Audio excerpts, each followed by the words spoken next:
para a gente conhecer o budismo, é importante a gente conhecer um pouquinho da história do Buda. Que antes dele nascer,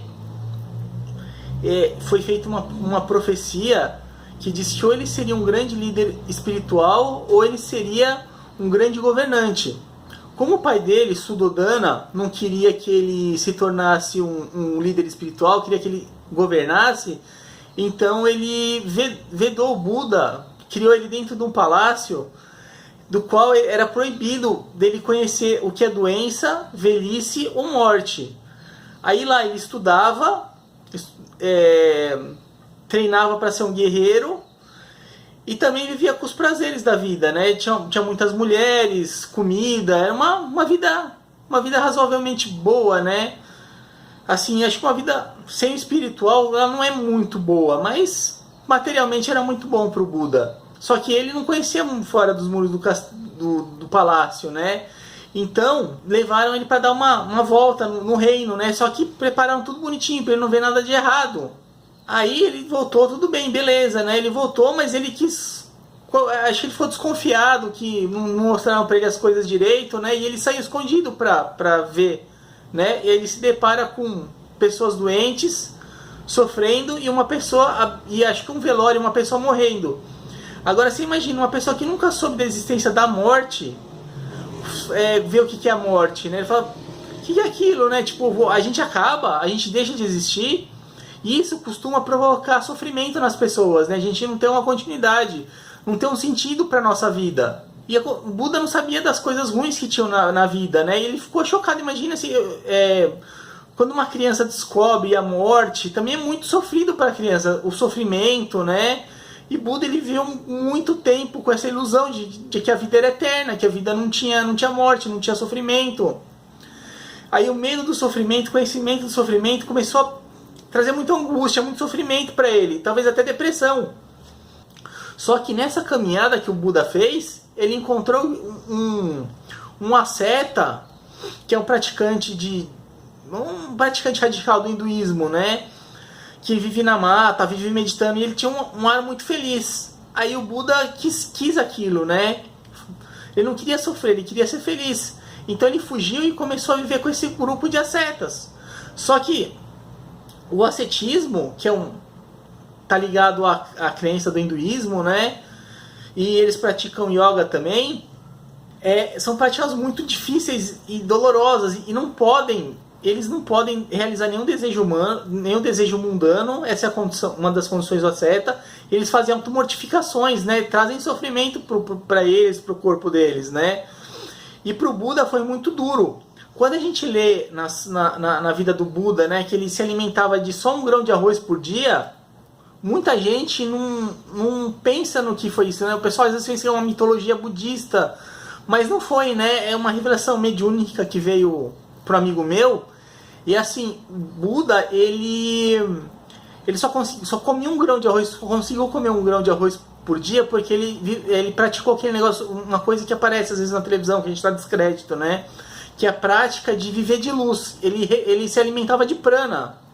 Mas mesmo se alimentando de prana, ele não estava se alimentando direito. Então apareciam as costelas, tudo, ele estava muito enfraquecido, né? Aí convidaram Buda muitas vezes para ser o mestre daquele grupo que ele vivia, mas ele nunca aceitava, porque ele não tinha vencido o que ele queria vencer, né? A angústia, o sofrimento, e não estava resolvendo. Até que ele fez isso por 6 anos, até que ele não aguentou mais e chegou à conclusão que essas práticas não levavam à iluminação.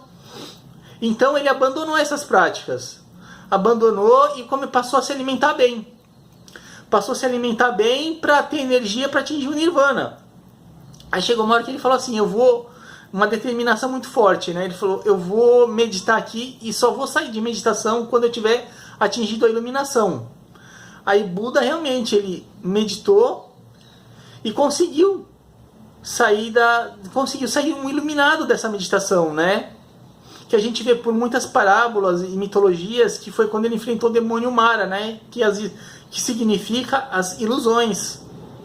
Aí, quando Buda saiu desse estado e foi atrás dos antigos praticantes que praticavam junto com ele, né? Para convidar eles para esse novo caminho, que ele conseguiu atingir o Nirvana para que eles também conseguissem, né?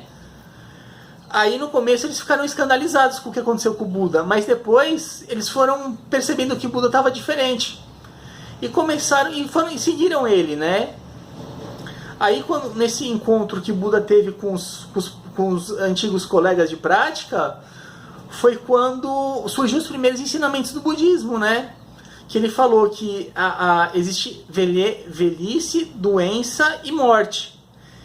E a vida é cheia de altos e baixos. Uma hora a gente está bom, uma hora a gente está bem, outra hora a gente está mal. O que o budismo fala? Que é possível acabar com essas insatisfações, né? Esses altos com as insatisfações da vida, porque os altos e baixos vão acontecer sempre, mas a gente tem que estar feliz independente disso que acontece. E quando a gente pratica o autoconhecimento e atinge a iluminação, a gente tem um desprendimento muito grande. Aí a gente para de se importar tanto com essas coisas, né? Que está bem, está mal.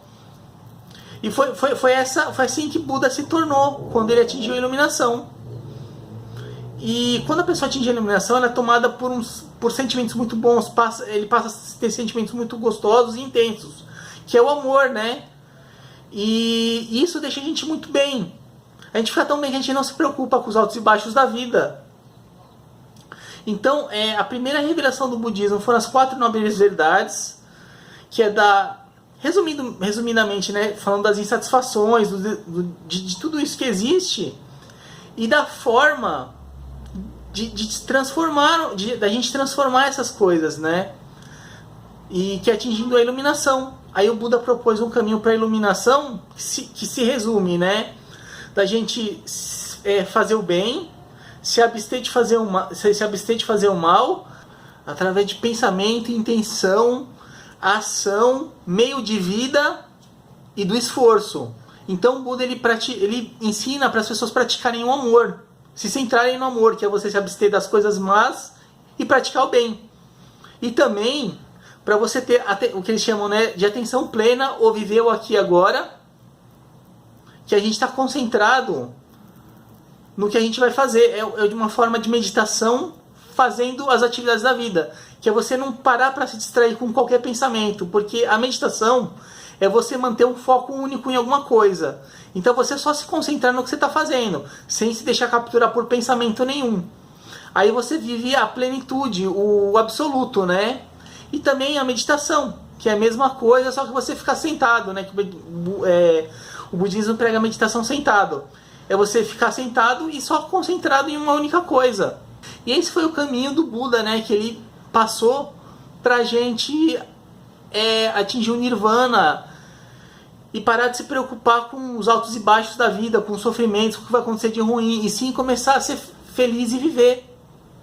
Se você busca a iluminação, no site Espiritualismo Uno tem diversas práticas para você se iluminar, utilizando a lei de atração e também o apego ao emocional. E assim como o Buda, praticando o bem, né? Praticando o bem e não fazendo o mal também. Se você quiser conhecer, entra no nosso site. A gente sempre tá falando isso aqui no canal também. Se você quiser, se inscreve no canal para ficar recebendo orientação e prática também, né? Então é isso aí. Agradeço muito. Se você achar que pode beneficiar alguém com esse vídeo, eu peço para você encaminhar. Então é isso aí. Um abraço. Obrigado por assistir o vídeo e tchau, tchau.